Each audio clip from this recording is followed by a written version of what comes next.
من چگونه از غم عشق تو گویم؟ من چگونه از غم عشق تو گویم؟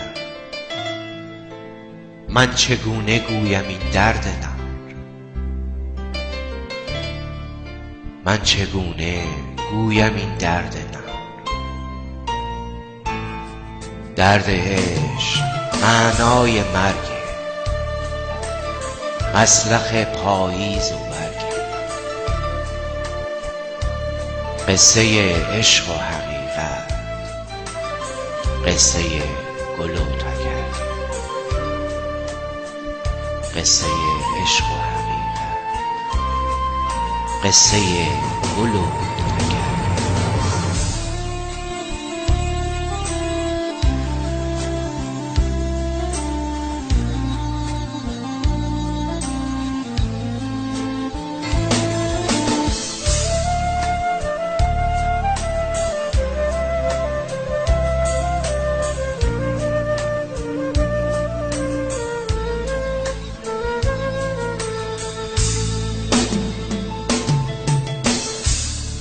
اگه کسی رو داشتم دیگه در به در نبودم، با غم و غربت و اندوه دیگه هم سفر نبودم.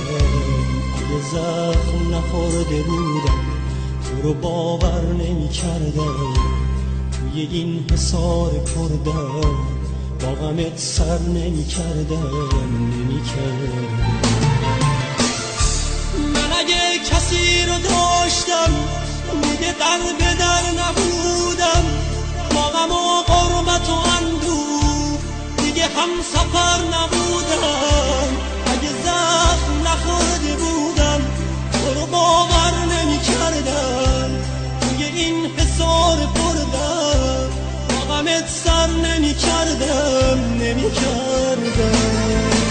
تولی شب زده بودم پشت گریه صدات کردم، از پس آینه عشق تا همیشه نگات کردم. درد عشق معنای مرگه، مسلخ پاییز و برگه، قصه عشق و حقیقت، قصه گل و تگرگه.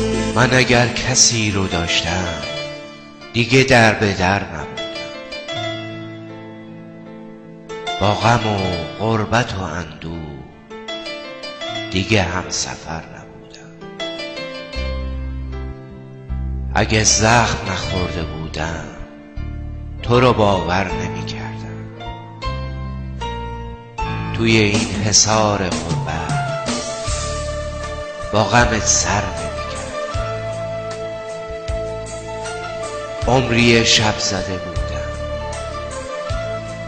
عمری شب زده بودم پشت گریه صدات کردم،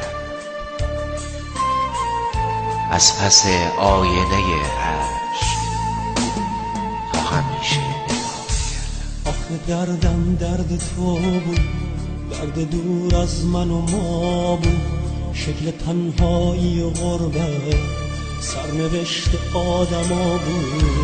با چشات دنیا رو دیدم، حتی من فردا رو دیدم، توی قلب قطره بودم، با تو من دریا رو دیدم. آخه دردم درد تو بود، درد دور از من و ما بود، شکل تنهایی و غربت سرنوشت آدما بود. با چشات دنیا رو دیدم، حتی من فردا رو دیدم، توی قلب قطره بودم، با تو من دریا رو دیدم. تولی شب زده بودم پشت گریه صدات کردم، از پس آینه عشق تا همیشه نگات کردم. درد عشق معنای مرگه، مسلخ پاییز و برگه، قصه عشق و حقیقت، قصه